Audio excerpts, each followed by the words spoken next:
Halo semuanya, kembali lagi di Postur Podcast Arsitektur, sebuah acara yang digagas oleh anak-anak Himpunan Mahasiswa Arsitektur Sanatana Dharma, Fakultas Teknik dan Perencanaan Universitas Warmadewa. Bersama saya Sita Ananda dan saya Lalu Atar akan menemani kalian dalam 30 menit ke depan dalam membahas segmen Langkah. Nah, ngomong-ngomong tentang langkah nih Kak Atar ya, langkah ini menceritakan tentang apa nih? Apa saja isi di segmen langkah? Dalam segmen Langkah ini kami akan menceritakan tentang perjalanan karir seseorang dalam dunia arsitektur. Nah, segmen ini bertujuan juga untuk memotivasi para mahasiswa ataupun para siswa SMA maupun SMK yang tertarik dalam dunia arsitektur. Begitu Kak Sita? Wah, pastinya sangat menarik ya. Ya, betul sekali. Dan kesempatan hari ini kita juga sudah mengundang salah satu narasumber yang akan menceritakan tentang pengalaman beliau berkecimpung di bidang arsitektur ya. Wah, siapa beliau? Ada pastinya buat teman-teman semua. Sebelum itu kita simak dulu yang satu ini.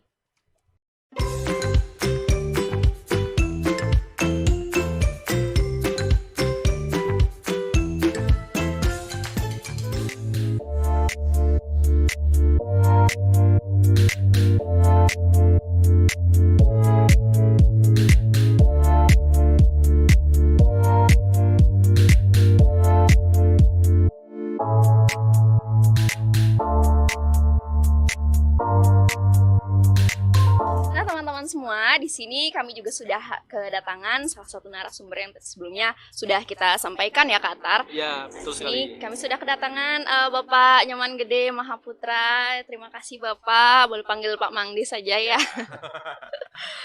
Sebelumnya ini terima kasih sekali karena Bapak sudah menyempatkan hadir memenuhi undangan kami ya Pak ya. Ngomong-ngomong sebelumnya apa kabar dulu nih Bapaknya? Kabar baik. Iya, untuk kesibukannya mungkin saat ini apa Pak? Kesibukannya ya jadi kajur ya. Bener juga sih ya. Kesibukan utamanya ada. Betul sekali. Jadi kajur sekarang ya. kita ada banyak sekali kerjaan administrasi yang harus diberesin gitu. Jadi sesuatu yang buat saya baru gitu ya. Saya tidak begitu fasih dengan kerjaan-kerjaan administrasi. Jadi harus belajar terus ya. Tapi kami di sini nggak ganggu aktivitas hari ini ya Pak. Baik, di sini kita akan bertanya-tanya tentang seputar Pak Mangdi. Kita mulai dari semasa kecil Pak Mangdi dulu ya. Asalnya, sekolahnya seperti apa gitu. Saya dari masa kecil ya, minum kopi ya. Iya, santai ya. Ya.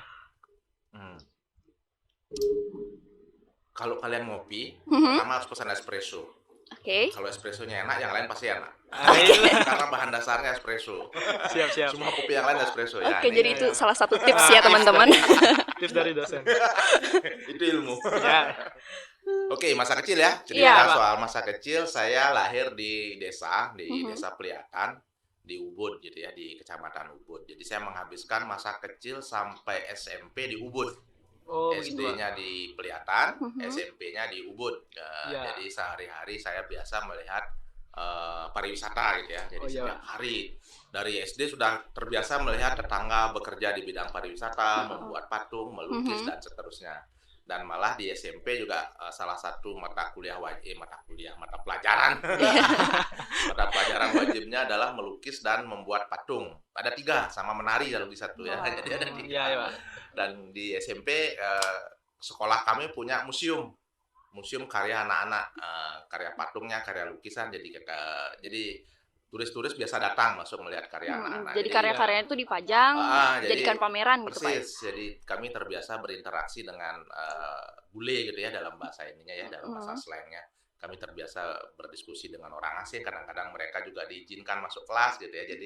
Jadi sudah terbiasalah dengan turisme gitu. Jadi sudah terbiasa terasa skill bahasanya Pak. Nah itu kita selalu dari SD dipaksa untuk selalu bilang bahasa Inggris ya. Minimal menyapa, kalau ada orang asing harus disapa gitu. Hello sih ya, hello. How are you itu sudah dari kelas 1 SD. Jadi emang Pak Mangdi ini tumbuh di lingkungan pariwisata yang kental akan wisatawannya gitu. Ya, kalau boleh tahu waktu SMA saya pindah ke Denpasar. Oh, sempat pindah ke Denpasar. Jadi waktu SMA saya di SMA 3 di Denpasar. Jadi terputus dengan lingkungan itu, dengan lingkungan masa kecil. Oh gitu Pak. Jadi ngerantau gitu Pak. Merantau, Iya. jadi tamat SMP langsung merantau. Langsung merantau.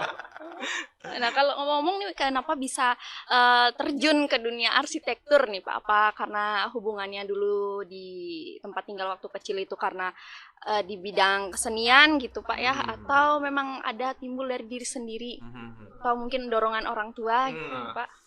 Kalau dorongan orang tua mungkin nggak ada ya, mereka sih bebas-bebas aja gitu. Kalau dari keluarga yang di atas saya, kakak saya dokter gitu ya, di kedokteran. Sebetulnya waktu SD ada cita-cita masuk kedokteran, tapi entah kenapa waktu SMA malah mulai tertarik ke arsitektur gitu ya, mulai tertarik gara-gara pelajaran menggambar. Waktu itu ada pelajaran menggambar perspektif gitu, jadi mulai menggambar bangunan. Iya, ya. Lalu tiba-tiba tertarik dengan dunia arsitektur. Tahu-tahu ternyata di rumah juga kakek-kakek buyut-buyut juga mendaki gitu ya. Nggak sadar. Baru sadarnya malah belakangan setelah masuk di arsitektur, malah setelah tamat baru sadar ternyata buyut-buyut kami juga undagi gitu. Oke, jadi bener mungkin karena efek buyut-buyutnya itu mungkin ngasih sabda gitu Pak ya, masuk arsitektur gitu. Bisa jadi ya, alam bawah sadar. Jadi memotivasi Bapak untuk terjun ke dunia arsitektur ya Pak. Bisa jadi Bisa ya. jadi. Tapi kita nggak pernah tahu ya.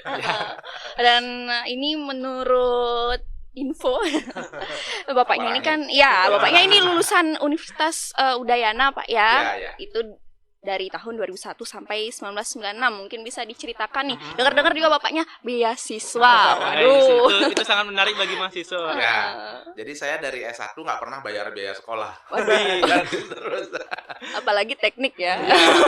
waktu itu biaya masuknya nggak begitu mahal. Dapat beasiswa, jadi ketutupan sih semua dari biaya beasiswa. Jadi saya masuk mulai tahun 96.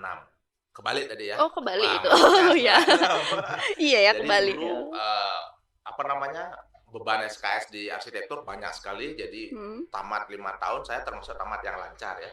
Saya tamat 5 tahun baru selesai. Tamat tepat waktu berarti Pak Tepat ya. waktu dan dapat gelar lulusan terbaik waktu itu. Jadi saya dapat beasiswa mulai semester 2. Jadi setelah semester 1 kan keluar KHS, jadi keluar nilai-nilainya. Jadi yang nilai-nilai terbaik dapat beasiswa, dulu namanya PPA, peningkatan prestasi akademik gitu ya. Jumlahnya banyak, 60.000 tiap bulan. Oh, zaman itu udah banyak sekali Pak ya. Banyak sekali. 60.000. Karena zaman itu bayar SPP kalau nggak salah kalau dihitung per bulan kurang dari 40.000, sekitar 35-36.000 per bulan. Karena satu semester 210.000. Jadi ya biaya SPP tertutupi oleh beasiswa. Jadi benar-benar banyak ya. Banyak Itu banget. ceritanya gimana Pak bisa dapat beasiswa tuh? Dulu orang tidak tertarik ikut beasiswa. Oh, jadi benar-benar Jadi minim tidak informasi banyak, mungkin. minim informasi. Kalau sekarang kan ada internet, dulu kan nggak ada internet. Yang tahu biasanya yang dekat dengan dosen, yang dekat dengan pegawai tahu info beasiswa. Mahasiswa kebanyakan nggak tahu. Iya. Jadi saingannya tuh dikit. Saingannya sedikit sekali Sedikit. dulu untuk mencari beasiswa. Lalu pada waktu mahasiswa saya juga sama seperti kalian ya. Jadi saya aktif. Saya pernah jadi ketua himpunan, pernah jadi ketua senat, ketua BEM ya kalau zaman sekarang ya. Jadi saya banyak aktif di kegiatan kemahasiswaan dari semester 2. Dari semester 2 sehingga saya dengar info-info itu, saya dengar. Karena dekat dengan dosen gitu kan, otomatis kita sering berinteraksi dengan pegawai, dengan dosen. Jadi kita dapat informasi soal ada beasiswa. Ada beasiswa. Oh, gitu. Nah, ngomong bapaknya tadi juga bilang ketua himpunan, ketua senat. Wah, itu gimana cara bagi waktunya Pak? Ini teknik gitu Pak. Ya, wah itu juga apa ya? Mungkin bisa jadi tips juga ya untuk bagi mahasiswa teman-teman. arsitektur. Apalagi kita juga anak-anak himpunan nih masih agak bingung gimana cara bagi waktunya. Ngatur waktunya Benar. biar nggak tabrakan. Apalagi bapaknya kan beasiswa juga nih Pak. Aduh, gimana tuh bagi waktunya Pak? Bagi waktunya saya nggak pernah belajar SKS, sistem kebut semalam nggak pernah. Saya selalu belajar di setiap saat, di setiap waktu. Saya selalu bawa buku, bawa catatan, saya selalu bawa itu. Di tas saya tuh kalau diperiksa pasti ada buku. Berarti sekarang ada Pak ya? Ada. Ada catatan. Jadi ketika tiba waktunya ujian, saya sudah tahu materinya apa, saya sudah tahu. Jadi saya tinggal mengulang malamnya, tidak ngebut dari nol mulai baru ngulang. Ngerjain tugas juga gitu. Setiap saat saya selalu kepikiran, gimana ya sambungannya, gimana ya detail arsitekturnya. Kepikiran terus gitu ya. Iya. Setiap meskipun saya tidurnya sama kayak kalian tidurnya di kampus ya. Kalian tidur di kampus nggak? Enggak ya? Belum pernah. Dulu saya sewaktu kuliah tidurnya di kampus. Iya. Jadi selalu ngerjain tugas di kampus, ngapa-ngapain di kampus dan itu tipsnya adalah mencicil kerjaan ya. Jadi ketika tiba hari H, harus ngumpul tugas atau harus ujian, kita tinggal ngerapiin aja. Tugas saya selalu selesai 3 hari sebelum deadline. Jadi selama 3 hari itu saya bagus-bagusin lagi. Bener juga ya. Iya sih. 3 hari saya selalu matok 3 hari sebelum kumpul tugas sudah harus selesai. Ketika pun diminta tinggal kumpul. Karena masih ada waktu biasanya saya rapiin lagi.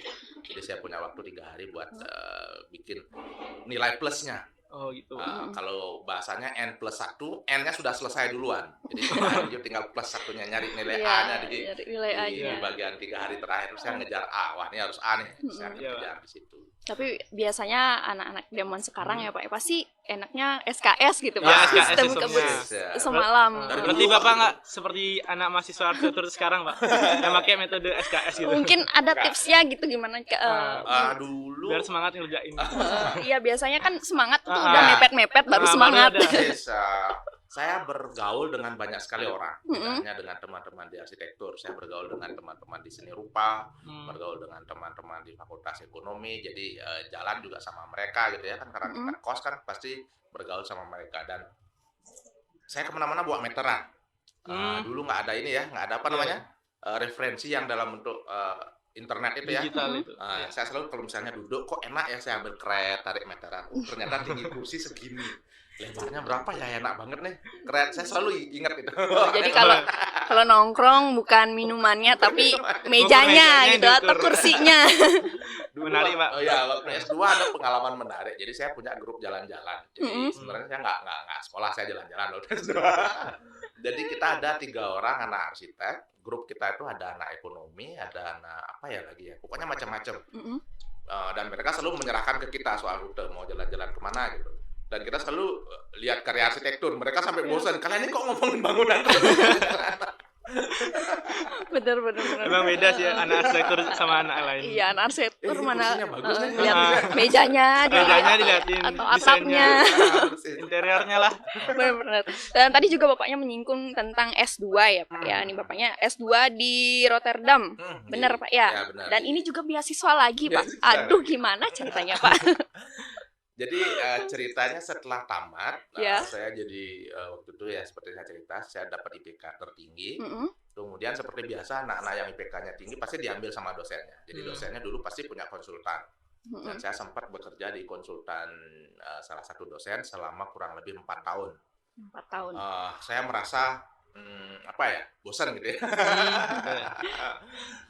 Kerjanya kok gitu-gitu aja gitu ya. Dan proyeknya banyak kan waktu itu proyek pemerintah.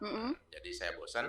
Habis itu saya mulai kerja di swasta, di konsultan swasta, mengerjakan villa, hotel, dan fasilitas pariwisata. Lalu saya orangnya gampang bosan, saya bosan lagi. Habis itu mikir sekolah lagi gitu. Lalu mulai lihat-lihat beasiswa dan lagi ada tantangan informasi beasiswa nggak kayak sekarang, susah sekali mencari informasi beasiswa. Jadi waktu itu saya memutuskan negaranya dulu, mau kemana dulu nih gitu ya. Mau kemana dulu waktu itu yang kebayang Belanda gitu, kincir angin, duduk, sungainya bersih, bisa belajar sambil duduk-duduk di tepi sungai kayaknya asik.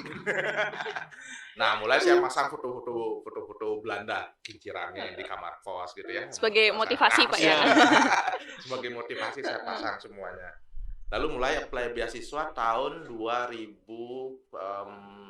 2006 saya mulai apply beasiswa. 2006. Ya. Dan setiap tahun saya apply beasiswa dan selalu gagal. Saya baru berhasil 2018. Berapa tahun tuh? Berapa kali nyobanya tuh Pak? Saya gagal beasiswa 7 kali. 7 kali. Percobaan ke-8 saya baru berhasil. Berarti sekali coba gagal nggak menyerah Pak. Terus nyoba lagi sampai berhasil. Dan saya sampai hafal kalau surat dulu nggak pakai email. Mereka pasti kirim surat ke rumah ya. Surat langsung. Begitu buka surat, buka amplop, asal kata-kata depannya berbunga-bunga pasti gagal. Kami sudah menerima lamaran beasiswamu. Kami sudah mempelajari semua, isinya sangat bagus, sangat menarik, dan kami sangat mengapresiasi. Akan tetapi, akan tetapi itu. Ada however, udah gagal. Biar nggak terlalu sedih menerimanya. Nah, justru yang awalnya kritikal, isi suratnya kritikal, belakangnya diterima gitu ya. Kamu memiliki beberapa kelemahan, kamu tidak paham soal ini, tapi semua bisa kita perbaiki. Nah, jadi itu. Itu di tahun 2000 berapa? 18. 18. 2018 saya mulai bulan September saya ke Belanda. Saya belum pernah naik pesawat gitu. Pertama naik pesawat. Kalau boleh tahu itu berapa orang Pak dari Indonesia yang Dari terima? Indonesia waktu itu cukup banyak. Saya lupa ya berapa ya. Kalau dari Bali? Dari Bali saya sendiri. Wah, hebat banget hebat, Pak hebat. ya. Sendiri. Ya, dan di S2 juga kita punya banyak sekali pengalaman yang menarik gitu ya. Mungkin bisa Bisa diceritakan. ceritakan pas di Rotterdamnya itu, Pak? Pas di Belanda. Rotterdam, pas di Rotterdam, kampusnya punya satu student apartemen. Jadi kita semua dimasukkan di dalam satu apartemen yang sama. Kita bisa milih mau tinggal dengan teman-teman satu negara, teman-teman berbeda negara, teman-teman satu agama, teman-teman satu gender. Jadi di situ Belanda itu sangat menghargai kebebasan berpikir kita ya. Ya. Jadi diserahkan semuanya ke kita, dan apapun yang kita pilih kita harus tanggung jawab. Kalau Bapak sendiri memilih tinggal bersama satu negara atau orang asingnya, Pak? Saya pilih satu negara karena saya ketakutan. Ya apalagi baru pertama kali gitu Pak ya keluar. Biar adaptasinya Iya, lebih gampang ya, Pak. Beradaptasi. Terus di situ sistem transportasinya bagus. Jadi kita tidak mengalami culture shock. Culture shocknya setelah pulang. Setelah enak di situ, begitu pulang, waduh gitu. Belakangan ya kalau shocknya. Terus di situ mahasiswanya hampir semuanya naik sepeda. Iya sih, kali di naik Belanda sepeda, emang terkenalnya saya sepeda. hampir Setelah di luar pingsan. negeri gitu. Jadi naik sepeda, naik turun di situ ya. Sebenarnya konturnya lumayan datar negara Belanda itu. Jadi naik sepeda enak. Jalur sepeda juga ada tersedia. Harga sepeda juga banyak macam-macam ya. Saya dapat sepeda warisan dari mahasiswa sebelumnya. Jadi ada kebiasaan bagus di situ. Mahasiswa sebelumnya yang pulang pasti akan mewariskan sepedanya, akan ditaruh di apartemen itu. Kita cepat-cepatan. Menarik sekali ya. Ya, yang datang pertama boleh milih Rebutan yang gitu. mana gitu ya. Yang datang belakangan dapat yang gila-gila, bahkan bisa kasih ya. nggak dapat. Iya, Pak. Ya, bagus. Mungkin perasaannya gimana tuh Pak waktu pas keterima beasiswa, kan depannya embel-embelnya mengkritik gitu Pak ya, bukan berbunga-bunga gitu. Gimana tuh perasaannya keterima gitu, atau mungkin dari orang tua itu benar-benar ngedukung kan karena di luar negeri gitu Pak ya, jauh dari kampung halaman, mungkin gimana? Wah, saya kaget waktu nerima surat. Saya nggak tahu karena saking seringnya ditolak ya. Saking seringnya ditolak, jadi surat yang saya terima itu saya buka. Saya mikir paling ditolak lagi sampai malamnya saya ditelepon. Ternyata bukan. Pak, kok nggak respon email kan? Jadi dari kedutaan Belanda telepon saya di Jakarta. Kenapa email kami tidak Anda respon gitu ya? Oh, email yang mana? Karena dulu nggak kayak sekarang ya. Tiap hari buka email, saya buka emailnya seminggu sekali. Karena harus ke warnet dulu, bayar 3.000 per jam baru bisa buka. Nah, ditelepon sama mereka, terus mereka bilang di email ada tiket.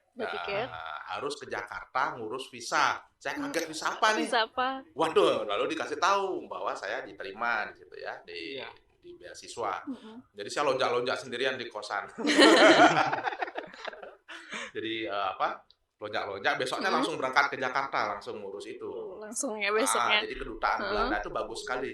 Jadi begitu sampai di bandara di Jakarta pun kita sudah dijemput sama mereka. Kita diantar ke sebuah gedung yang mereka tuju, ada sebuah organisasi namanya Stunet waktu itu.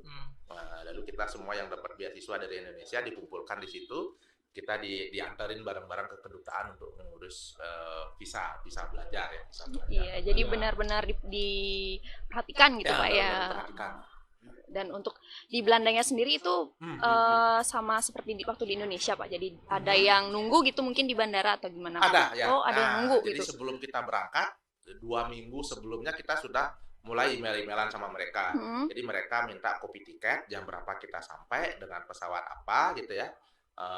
Lalu akan tinggal di mana seperti kata saya tadi, mereka sudah siapkan. Kalau mau di kampus mereka siapkan itu, kalau mau di luar atau dengan sudah punya keluarga mereka juga punya opsi. Jadi benar-benar diperhatikan, begitu turun dari pesawat di bandara sudah ada yang nungguin 2 orang. Jadi berarti nggak bingung Pak ya? Nggak bingung, langsung diantarin ke apartemen, ke student apartemen namanya. Kemudian besok paginya kita juga dijemput sama mereka, diantarin ke kampus. Dan di kampus disambut dengan sangat ramah, dengan sangat baik. Apapun kekurangan kita mereka layani. mereka berpesan tugasmu ke sini belajar, yang lain kami yang ngurusin gitu ya. Jadi Ya, jadi benar. enak Juga ya. sekali. Perlu buku, sampaikan ke kami, nanti kami carikan. Kalau tidak ada di perpustakaan, kita carikan, kita belikan buku gitu. Jadi betul-betul kita di situ diajak untuk belajar gitu ya, tidak gitu, ngurusin ya. hal-hal yang lain. Nah, untuk kuliahnya sendiri nih Pak, apakah waktu kuliah di Rotterdam, Belanda, apakah ada kendala-kendala gitu Pak, kesulitan gitu pas saat kuliah? Kendala pertama bahasa pasti ya. Iya, bahasa. Di sana Kita bahasanya bahasa Inggris Bahasa Inggris atau atau Belanda? bahasa Belanda? Inggris. Oh, Jadi Inggris. boleh milih opsi bahasa Inggris apa bahasa Belanda. Belanda. Jadi kita masuk di kelas bahasa Inggris yang berbahasa Inggris. Lalu begitu masuk kelas, dosennya langsung cascis cus, kita bingung, wah bapak ini ngomong apa. Benar banget. Setelah 3 hari kebingungan, di hari keempat mahasiswa Indonesia semuanya pergi ke toko elektronik. Jadi di situ ada toko elektronik, kita semua beli alat perekam.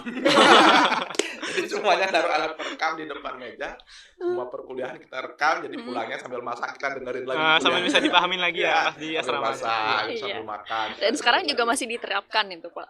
Sambil zoom-nya direkam ya. Ya, sekarang juga begitu. Kalau dulu itu sesuatu yang aneh. Sampai saya ngobrol sama yang jual itu, ngapain ya kok banyak sekali orang beli alat perekam kan? Nah itu menarik tuh waktu itu, karena itu langsung langsung bahasa Inggris, langsung ada tugas gitu ya hari pertama nih. Udah Nggak langsung ada ada perkenalan, kalau sini kan ada apa sih? ospek gitu Ada Pak. ospek, ada macam-macam. Di situ langsung kuliah. Waduh. Dan hari pertama langsung ada tugas gitu ya. Langsung ada Iya. tugas. Ada tugas baca sekian jurnal. Wah, kita keteteran. Tapi lama-lama menyesuaikan. Jadi terbiasa jadinya Pak ya. Biasa. Kemudian di situ ada banyak sekali peluang. Jadi saya ikut banyak kegiatan. Salah satunya ada tawaran untuk ikut namanya Ghana Atelier gitu. Jadi kita boleh riset di Ghana, di Afrika. Saya ikut dan saya lolos seleksi. Jadi saya sempat berangkat ke Afrika selama sebulan. Nah, cuman anak-anak yang berangkat ke Ghana ini dapat tugas tambahan. Jadi di situ kuliahnya jam 8 sampai jam 5 sore. Yang ikut kegiatan ini nambah lagi dari jam 6 sampai jam 10. Selama 3 bulan. Selama 3 bulan. Berarti nggak cuma fokus di internal kampusnya aja Pak, di eksternalnya juga. Saya ikut itu lagi, dan di bulan keempat kita berangkat ke Afrika selama sebulan di situ di Afrika. Iya, tapi jadi menambah pengalaman hidup ya, dapat Ya, betul banget. keliling dunia lah. Ya.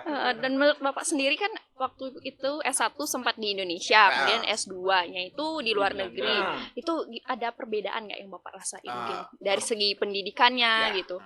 Perbedaan yang paling mencolok adalah di situ kebebasan akademik itu sangat dihargai.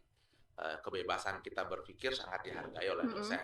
Nah, itu yang paling yang paling jelas. Menarik. Kemudian cara dosen menghargai upaya kita.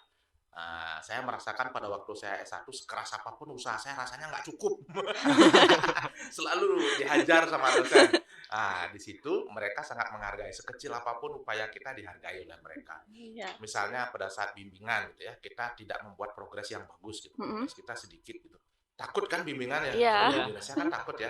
Waktu saya S1 juga gitu. Saya takut sekali bimbingan kalau misalnya progresnya sedikit. Ternyata di situ enggak. Yang penting kamu kan sudah buat progres, itu sesuatu yang sangat baik, dia bilang begitu. Kalau progresnya sedikit tetapi mempengaruhi keseluruhan proses, malah itu yang sangat bagus, dia bilang gitu. Daripada kamu hanya sekedar memenuhi jumlah bimbingan yang seperti yang kalian lakukan. Enggak ya? Jadi Aduh, bener. Jadi itu yang mereka sangat apresiatif. Jadi meskipun dikit progresnya tetap diapresiasi Tetap Pak ya sama diapresiasi. dosen sana. Di saat ujian juga begitu. Kita selalu ketakutan kan ya pada waktu ujian. Iya. Nah, waktu saya ujian di situ, penguji saya tahu saya ketakutan gitu ya. Takut nggak lulus kan. Iya. Sekolah jauh-jauh nggak lulus lagi. Gitu. Masih takut sekali kan. Iya. Dan yang dia lakukan pertama adalah dia menyampaikan kelebihan saya dulu. Jadi kelebihan yang kamu punya. Jadi semua disampaikan sama dia kelebihan-kelebihan. Udah mulai tenang kan, udah mulai senang. Baru mulai dia masuk pelan-pelan. Dan jadi diskusinya jadi menarik. Iya. Saya juga tidak takut lagi mengeluarkan unek-unek karena saya tahu itu bagian dari kelebihan saya sudah dia sampaikan. Jadi benar-benar nggak langsung ditanya yang macam-macam gitu, hajar langsung enggak. Sama sekali enggak. Dan mereka sangat apresiatif terhadap usaha kita. Mereka maklum kita dari luar budaya mereka, mereka maklum bahasa kita masih kurang karena bukan Ya. bahasa ibu, mereka sangat memaklumi hal-hal itu. Tapi dalam hal tata tulis karena harus dipublikasikan secara internasional, mereka push kita supaya bikin tulisan yang bagus. Oke, setelah lulus S2 berarti Bapak langsung pulang ke Indonesia atau sempat kerja mungkin di Belanda waktu itu? Nggak sempat kerja, jadi saya waktu itu langsung pulang. Langsung pulang. Langsung pulang tahun 2009. Setahun kalau di situ kuliah S2-nya setahun karena full time dari jam 8 sampai jam 5 sore. Ya. Gitu ya. 2009 saya pulang, lalu dapat beberapa tugas di kampus, termasuk membuat master plan kampus, membuat gedung kedokteran, dan gedung-gedung kampus yang baru yang lain itu semua dibebankan ke saya. Ya. Habis itu saya capek sendiri lagi. Tahun 2012 saya dapat beasiswa belajar bahasa Inggris. Iya. Itu di mana, Pak? Di IALF Surabaya. Di Surabaya. Jadi tidak banyak, sekitar 20 juta gitu ya. Terus dikasih bonus kalau misalnya kita mencapai level tertentu dapat bonus 12 juta lagi. Nah, dan saya kebetulan dapat lagi. Kira-kira durasi beasiswanya itu berapa? 6 bulan. Oh, 6 bulan, 6 bulan, 1 semester. Jadi 6 bulan saya di Surabaya. Kebetulan beban ngajar juga masih sedikit. Waktu itu mahasiswa belum sebanyak sekarang ya. Banyak. Jadi saya bisa tinggalkan kampus dan saya 6 bulan di Surabaya belajar bahasa Inggris. Memperdalam lagi ya bahasa Inggris. Ya, mempertajam. Mempertajam lagi. Setelah itu di tahun 2013 ya, Pak ya. Itu masuk ke S3 di luar negeri lagi, Pak ya. Aduh, beasiswa lagi, Pak. Aduh. Waktu itu cita-citanya ke Australia. Australia. Ya, saya sudah beberapa kali diskusi dengan dosen di Australia dan sudah dapat LOA 2. LOA itu Letter of Acceptance. Artinya saya sudah diterima di kampus di Australia. Satunya di University of Sydney, di kota Sydney. Satunya lagi di Curtin University di kota Perth. Lalu saya dapat juga 2 LOA dari Inggris. Satunya dari Oxford Bruce, tempat saya kuliah. Satunya lagi dari UCL, dari University College London. Gitu ya. Saya ke Surabaya, waktu itu dipanggil oleh Dikti, mau milih sekolah yang mana gitu kan. Aduh, milih ya. Saya sembunyiin yang di Inggris karena saya maunya ke Australia.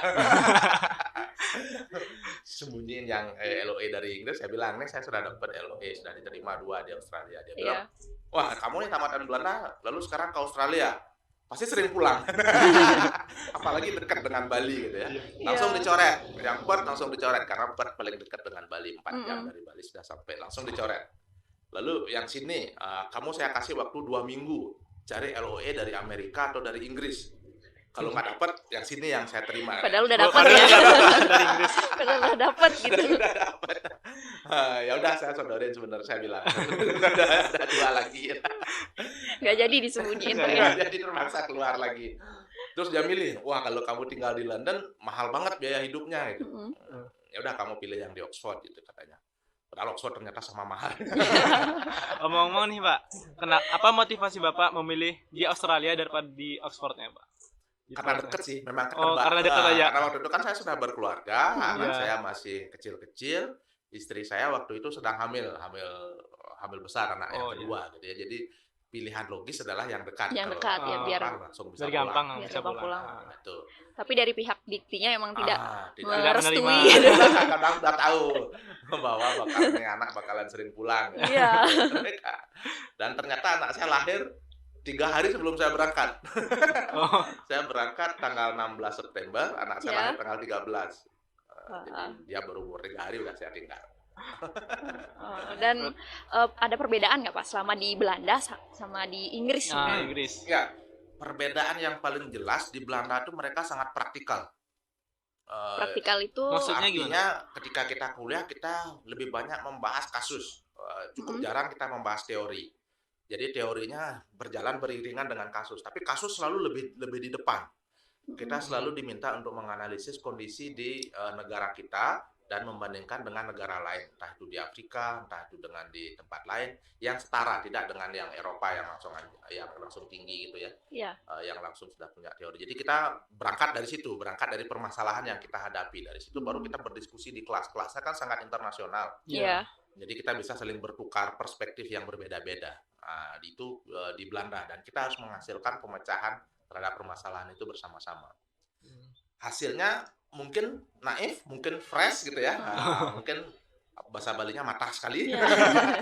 Atau mungkin menjadi sebuah pemikiran yang baru. Nah, di situ peran dosennya ada di situ. Dia akan menyeleksi, mengomentari pemecahan-pemecahan yang kita hasilkan. Dan satu lagi pesan saya, jangan takut. Saya bahasa Inggris saya terbatas, tapi saya selalu aktif di kelas. Saya pasti naikin tangan. Dan kalau ada kuliah-kuliah tamu, saya pasti disuruh jadi ketuanya. Jadi benar-benar menarik kuliah Di di Inggris itu, Pak. Di Belanda itu. Oh, di itu Belanda. masih di Oh, jadi Jadi masih Belanda. case study di Belanda, case study. Nah, sekarang kita bergerak ke Inggris. Nah. Inggris ini sangat teoretikal. Jadi begitu saya masuk ke situ, tugas pertama saya adalah kamu setiap minggu datang ke saya ceritain teori. Teori apa? Saya tanya gitu kan. Jadi minggu pertama kamu baca buku rak nomor sekian sampai rak nomor sekian. Jadi sekian rak harus kita baca. selama 1 minggu itu, Pak, ya. Selama 2 minggu. Oh, 2 minggu. Jadi saya bikin jadwal bimbingan. Saya yang bikin sendiri. Saya menghadap ke supervisor, saya bilang kita ketemu setiap 2 minggu. Dia bilang kamu sanggup? Saya bilang sanggup. Udah di ACC sama dia. Nah, ini janjimu. Nah, sekarang tugas saya adalah ngasih kamu tugas.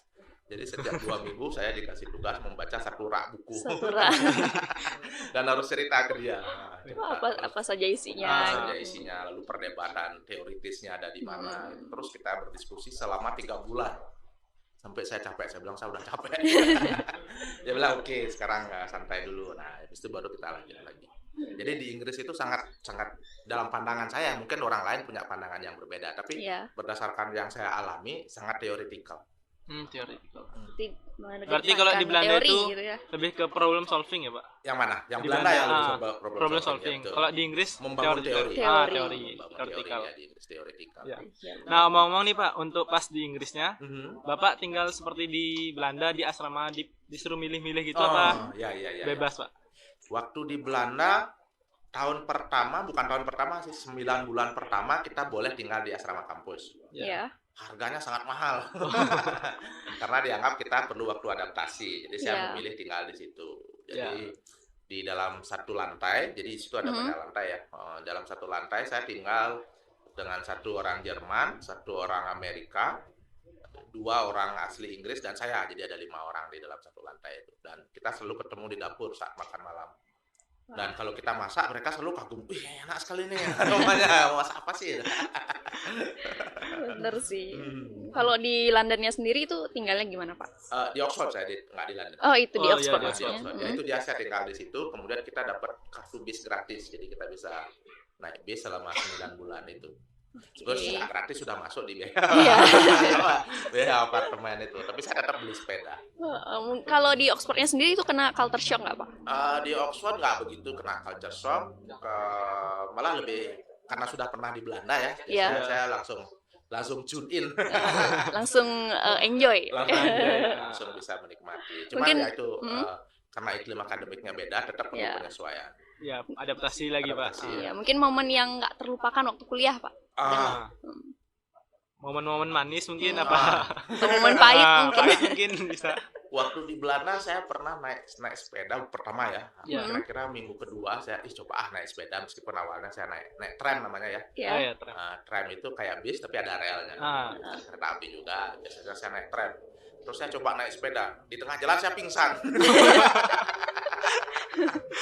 Boleh diceritain, Pak, kenapa pingsannya? Waktu itu musim dingin. Pakai jaket. Ternyata udaranya mungkin lebih tipis ya daripada di seperti musim panas gitu ya. Oksigennya lebih tipis. Saya langsung ngebut. Enak saya langsung di tengah jalan saya kehabisan napas, nggak pingsan sih, tapi saya ngos-ngosan, lalu saya turun, mata berkunang-kunang, tiduran di rumput. Saking excitednya ya gitu. Excitednya naik sepeda. Feel-nya dapat sekali.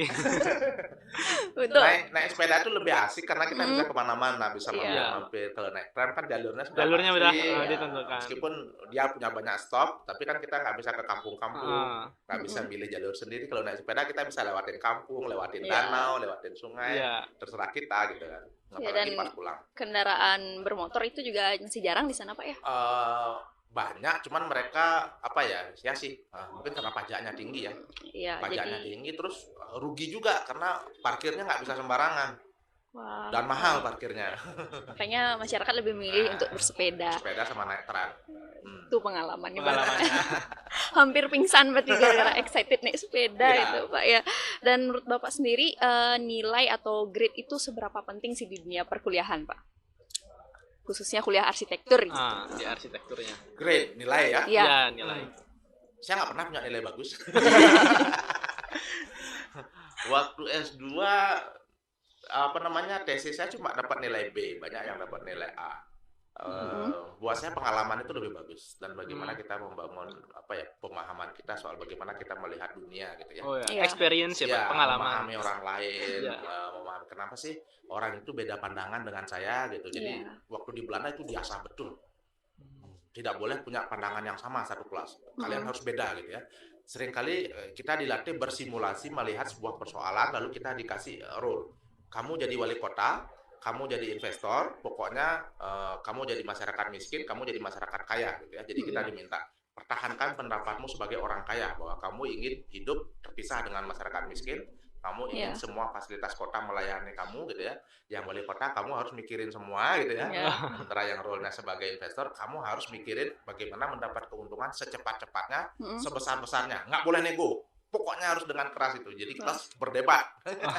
Jadi kita diajarkan Iya. untuk selalu berbeda pendapat dan Iya. kita saling menghargai perbedaan Pendapat Ya, itu ya. tidak boleh memaksakan pendapat kita sendiri. Nah, pendapat itu kita yang sendiri itu. ini ya. Buat saya di arsitektur juga kita harus bisa seperti itu. Di arsitektur itu tidak ada kebenaran mutlak gitu ya. Sepanjang kita bisa mensupport argumen kita Iya. dengan bukti-bukti empiris, dengan pandangan-pandangan, maka itulah yang paling yang paling baik ya. Iya. Iya. Karena semua arsitek punya pandangan yang Berbeda. bahkan pandangan terhadap material aja kita beda. Memandang kayu, yang satu memandang sustainable, yang satu bisa melihatnya sangat merusak alam. Iya. Itu, Iya sih. itu benar. satu poin aja. Belum lagi yang ngomongin yang lain ya. Jadi Satu kepala satu perspektif, Pak. persis. Karena itu yang harus kita asah. Kita harus membangun pemikiran sendiri dan kita harus mensupportnya dengan dukungan evidence. Iya. Karena itu kita perlu banyak sekali belajar, perlu banyak sekali membaca supaya perspektif kita juga menjadi Luas. lebih Luas gitu, Pak, ya. Iya, Pak. Saat mengambil keputusan kita sudah melihat dari banyak sisi. Ya. Dan Sayangnya dengan begitu kita menjadi lambat. benar juga. Ya, jadi Iya. kita lambat belajar. Saya termasuk orang yang lambat belajar. Dan menurut Bapak sendiri pentingkah kita untuk belajar ke luar negeri, Pak? Kemampuan saya yang paling meningkat setelah saya kuliah S2 dan S3 adalah kemampuan memasak. Karena di sini setiap saat ada dagang bakso lewat, Iya. saya mau beli nasi betutu ada di sebelah, di situ nggak bisa. Di sana masak sendiri ya, Pak. Ya, jadi kemampuan kita mandiri itu sangat terasah Iya. di luar negeri. Kemampuan kita untuk mengambil keputusan secara tepat juga sangat ini karena kita punya uang terbatas, Iya. sementara tantangannya besar, sama ya tantangannya harus Iya. belajar keras sama seperti kalian ya. Oh ya, waktu saya kuliah S2 dan S3 saya juga aktif di organisasi. Waktu S2 saya aktif di PPI namanya Persatuan Pelajar Indonesia di Rotterdam. Dan waktu S3 saya menjadi sekjen PPI-nya Oxford. Saya juga menjadi aktif di banyak sekali kegiatan kemahasiswaan. Berarti Bapak mahasiswa aktivis nih, Pak. Gak cuma aktif di kampus tapi di eksternalnya juga. Saya Menarik. senang ketemu dengan banyak orang. Iya. Saya senang berdiskusi, senang berdebat, senang membuat sesuatu. Iya, setelah lulus S3 berarti Bapak langsung pulang ke Indonesia lagi. Setelah lulus S3 iya, saya dapat tawaran untuk ngajar di kampus itu. Di kampus saya. Ya. Supervisor saya datang, dia bilang, "Kamu udah selesai. Saya punya satu posisi buat kamu gitu. Yang bisa kamu isi. Gajinya besar sekali." Gajinya sekian, kemudian dapat tunjangan ABCD gitu. Ya. Saya ditawarin itu, cuman saya bilang saya ini pegawai negeri gitu ya. Saya PNS, jadi saya punya kontrak seumur hidup. Jadi mereka nggak paham apa itu kontrak seumur hidup. Buat Jadi mereka Bapak harus kontrak jelasin lagi ke mereka. Kontrak, Iya. di kontrak 6 tahun ya 6 tahun. Setelah itu ada opsi perpanjangan atau enggak. Iya. Ya. Nah dia mau kontrak saya 3 tahun gitu. Jadi saya nggak ambil karena saya itu. Dia sempat sempat marah sih, sempat kecewa gitu. Kecewa. Mungkin dia sudah nyiapin kerjaan buat Iya. saya, nanti ini si Nyoman, ya saya dipanggil Nyoman ke luar negeri, Ya, si Nyoman yang bakal ngerjain, tiba-tiba saya nolak. karena alasan sudah Ya. PNS gitu di Indonesia, Pak ya. PNS di Indonesia. Nah, ngomong-ngomong nih Pak. Itu kan tadi tentang perjalanan kuliahnya ya. Ya, kuliahnya. Sekarang kita masuk ke setelah menjabat menjadi kajur atau kaprodi nih, Pak. Gimana Kaprodi. perasaannya gitu, Pak? Eh, Mungkin diceritakan dulu deh gimana bisa menjadi dosen di Universitas Warmadewa. wah, Awal Ya. mulanya gitu kan, sampai bisa Iya. sampai sekarang ini. saya jadi dosen 2005. Wah, 2005. itu- Saya baru 4 tahun, Pak. 2005. Ya, udah tua saya. Oh, saya tamat aja kalian belum lahir ya. Iya. 2005 itu waktu itu kondisi politik sedang berubah. Pak SBY baru naik menjadi presiden dan Yes. ada banyak sekali bukaan PNS waktu itu. Salah satunya menjadi dosen. Saya tidak tertarik menjadi PNS, sama kayak kalian pasti nggak tertarik ya. Saya mau jadi arsitek gitu ya. Ya kan? Nah, Iya. nggak lah, apaan sih gitu ya, kerja di kantor, duduk di belakang meja, saya mau marah-marahin tukang gitu kan. Nggak. Saya mau di lapangan gitu ya, memimpin tim yang mewujudkan sesuatu gitu ya. Ya. Jadi 2005 itu ada bukaan PNS dan saya tidak tertarik.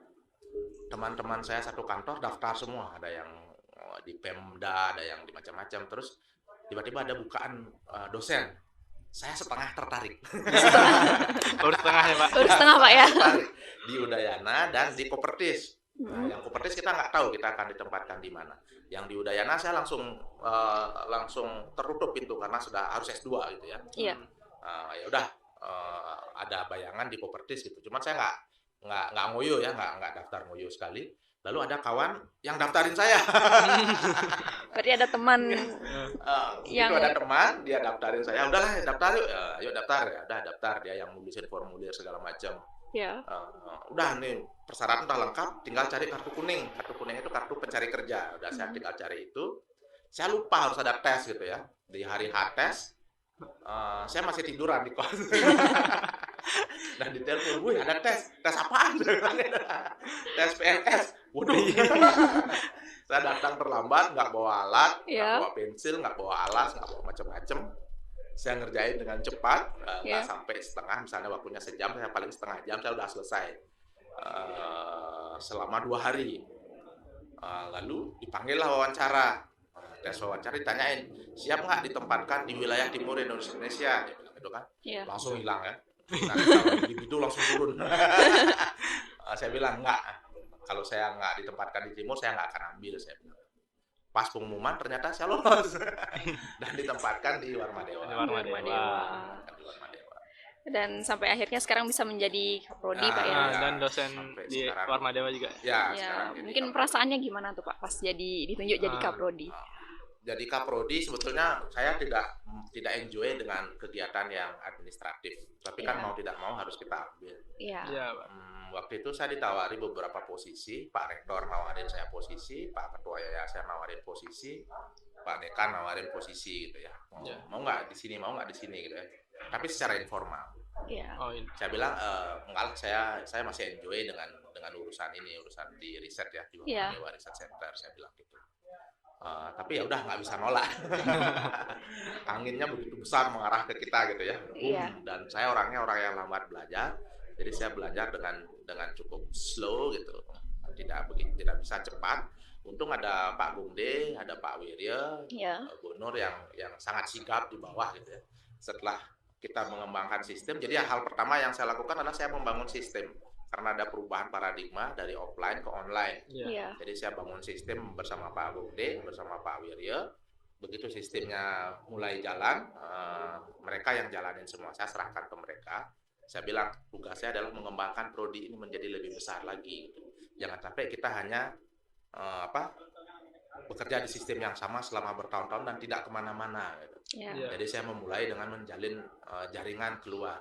Pertama saya jalin jaringan dengan kampus-kampus di Indonesia, lalu sekarang kita dengan Malaysia, yang dengan Malaysia sudah mulai stabil ya. Iya. Iya. Kalian nanti mungkin bisa kuliah ke situ, nanti saya atur gitu ya. Saya Semoga, berharap, semoga. ya, Asturkara Iya. semuanya lancar. target saya sekarang kita lebih lebar lagi gitu ya. Saya mau Iya. ke Australia. Jadi saya lebih fokus ke pengembangan. Dan karena kebetulan saya kuliah di Belanda dan di Inggris, saya punya teman dari seluruh dunia. Iya. Jadi kemanapun saya main, saya selalu ada teman. Kalau saya ke Australia, saya punya tempat menginap, udah ada Iya. teman di situ. Saya ke Belanda ada, saya ke Inggris ada, ke Malaysia ada teman. Jadi kemana-mana saya punya teman. Saya menggunakan itu untuk pengembangan prodi gitu ya. Itu yang maunya saya fokuskan. Di samping juga secara kualitas juga kita terus ini ya, Ya. saya bangkitkan rasa percaya dirinya anak-anak mahasiswa gitu ya. Iya. Saya dorong ikut sayembara gitu kan. Dan sayembara kita yang menang selalu saya bilang, coba pikirkan apa yang orang lain nggak pikirkan gitu. Kamu harus mikirin itu gitu. Ada sayembara buat rumah Pak, orang pasti mikirin ini. Jangan pikirin itu, lupakan itu gitu ya. Pikirin dari cara lain. Dari nggak umum gitu, Pak. Ya. Dari sudut pandang berbeda, Pak ya. Kita sediakan alternatif, bisa lo kita pikirin dengan cara yang lain gitu. Nah itu terasa waktu saya di Belanda. Jadi kita selalu diajak untuk mencari alternatif lainnya apa. Nah, ini kan semua orang melihat hal yang sama. Dapur itu adalah begini, coba pikirin hal lain gitu. Bisa nggak di dapur kita bekerja, dapur menjadi center of activity gitu ya, sanctumnya rumah, bisa nggak? Biasanya kan ruang keluarga. Ya. Nah, hal-hal semacam itu coba saya latih, beberapa kali menang, tapi banyak gagal juga anak-anak mahasiswa kita ya. Yang berani beda ya, Pak. Ya, yang gagal. Kadang ada juri yang apaan sih? Ada yang, oh iya ya bisa ya, dipikirkan begini ya gitu ya. Dan untuk keluh kesahnya mungkin Pak, kan selain menjadi kaprodi, menjadi dosen juga nih Pak ya. Keluh kesah mengajar sekarang, kalau tadi kan mengenyam pendidikan, sekarang pas ngajarnya gitu Pak. Ya, saya tahu mahasiswa juga banyak mengeluhkan saya. Pak Mang Denny gimana sih ngajarnya kok begini? Pak Mang Denny gimana sih ngasih tugas aja kerjaannya gitu ya. Pak Mang Denny nggak pernah ngajar gitu ya. Saya tahu mahasiswa mengeluhkan saya tahu.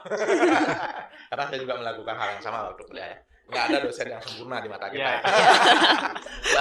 Kita selalu berhasil menemukan kelemahan dosen. Dan itu wajar, itu nggak apa-apa. Dan ada struggle memang ketika dulu kita diajar dengan kebiasaan-kebiasaan, tidak dengan landasan teori yang kuat. Saat kita ingin membangun sistem pendidikan dengan sudut pandang teoritis dan praktikal yang kuat, pasti ada tantangan. Nah, saya sebetulnya mau memulainya seperti waktu di Belanda, saya mau mahasiswa saya banyak melihat dulu. Saya biasanya kirim mereka ke desa-desa, ke kota, pokoknya kamu lihatin pedagang kaki lima sepanjang jalan ini. Kalian lihatin pertumbuhan sepanjang. Saya mau kalian lihat banyak. Jangan hanya nyari ilmu di kampus, itu yang saya mau sebetulnya. Nanti di kampus kita akan diskusikan, teorinya akan saya kasih gitu ya. Saya ada teorinya gitu, meskipun nanti mungkin berkembang lagi teori itu gitu.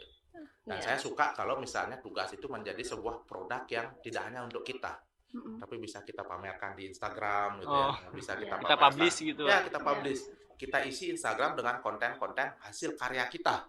Ya, bukan hasil selfie kita. Boleh hasil selfie boleh gitu ya, nggak salah. Tapi yang penting adalah hasil pemikiran kita juga tercermin di situ di Instagram. Entah punya Facebook, kalian pasti enggak ya? Pasti Pak. Pasti Pak. Nah itu yang saya mau. Jadi keluarkan, saya punya pemikiran begini, ya udah keluarkan lewat gimana caranya, nggak ada forumnya, ada Instagram ya. Iya. Ya itu yang saya mau. Jadi kalian harus berani tampil, harus berani bicara gitu, itu yang saya mau. Oke, karena sudah waktu juga Pak ya, mungkin pesan terakhir untuk anak-anak arsitektur khususnya di Fakultas Teknik Perencanaan Universitas Warmadewa ini Pak. Pesannya pesan bagi mereka. Dan tips. Ya. Wah, pesan dan tips. Ini yang susah ya. Jadi saya tahu latar belakang kalian beda-beda semua. Ada yang SMK, ada yang SMA, ya, macam-macam. Jadi itu juga tantangan bagi kami. Tapi yang paling penting adalah kalian saling mengisi. Sadari bahwa semua orang punya kekurangan. Tapi yakini juga bahwa kalian punya kelebihan. Punya potensi. Itu ya. Bahwa dan potensi ini yang harus kita saling sharing. Di prodi saya mengembangkan pola pikir itu. Pak Gongde kuat di mana, saya lemah di situ, saya serahkan sepenuhnya ke Pak Gongde. Saya akan ambil bagian yang lain. Jadi secara kolektif, secara bersama-sama kita akan maju. Iya, saling mengisi. Saling mengisi. Kolaborasi gitu Pak. Nah, kolaborasi menjadi kata kunci ya. Jangan bersaing sama antar teman. Biasanya gitu ya. Biasanya bersaing, begitu ya. Bersaing sehat tapi coba bersaing oke, boleh ya. Tapi kita juga kolaborasi saling melihat kelebihan teman, saling melihat kelebihan ini, kelebihan orang lain, lalu kita belajar dari situ. Ternyata saya kurang di situ, ya udah kita belajar dari situ. Kalau kita tidak mampu, udah serahkan sama dia. Selesai urusannya. Dan yang paling penting adalah temukan potensi diri, di mana saya paling kuat. Hajar di situ. Hajar di sana. Ya, hajar di situ. Jangan kasih kendor di situ, pokoknya Iya. hajar di situ. Saya suka baca, udah saya baca setiap hari saya baca. Setiap hari saya baca buku gitu. Saya punya hobi di situ, meskipun saya nggak tahu gunanya apa gitu ya. Dan kalian pasti punya ya. Iya. Ya, punya kelebihan. Jadi nanti di masa depan pekerjaan yang ada adalah pekerjaan yang kolaborasi. Iya. Ya, ya. Saat ilmu kita terlalu umum dan dangkal, kita nggak laku. Tapi kalau kita punya satu saja tapi kuat, maka kita akan diajak. Iya, Itu benar. yang paling Benar, penting benar. ya. Jadi hajar di situ. Cari satu kelebihan diri. Suka sketsa, udah sketsa sampai habis, sampai mati sketsa gitu ya. Berarti kita akan ada orang fokuskan ke satu dari bidang ya, sketsa, Pak. cari atar, pokoknya pasti dia yang paling jago gitu. Kayak begitu gitu ya. Iya. Amin, amin. Begitu ada orang mau cari, saya mau bikin lighting panggung, cari Sita, dia paling ahli. Dan cuma taunya lighting aja, tapi Iya. paling ahli di situ. Jadi setiap orang ingat masalah itu, ingat dengan kita. Iya. Betul Nah, banget. itu yang harus kita pupuk. Sebagai branding, personal Ah, branding Pak. juga ya, Pak Personal ya. branding. Ya, satu dan hajar di situ. Iya, fokuskan pada Fokus di satu. situ, ya. Dan nggak kerasa juga ya Pak ya, udah udah. lebih dari 30 menit nih, udah diperingatin dari tadi katanya. Udah cara keasikan denger ceritanya Keasikan, Bapaknya ya, kan menarik apalagi soalnya. iya, apalagi di luar negeri gitu ya. Ya semoga aja kita bisa menyusul Bapaknya ya, semoga. gitu. Dan pastinya buat teman-teman semua, terima kasih sudah menyaksikan ya. Dan pastinya Bapak juga terima kasih sudah meluangkan waktunya. Kami juga mohon maaf kalau misalnya ada kata-kata yang kurang berkenan ya. Dan untuk pemirsa di rumah, pastinya jangan lupa untuk selalu pantengin postur ya, podcast arsitektur kita di channel YouTube. Arsitektur Warma Dewa. Dan juga bisa follow Instagram kita di Arsitektur Warma Dewa. Dan HMA@Sanatana Dharma. Dan di Spotify juga ya, Ya, Kak ya. Arsitektur Warma Dewa juga. Dan pastinya sampai jumpa di podcast selanjutnya. Bye-bye.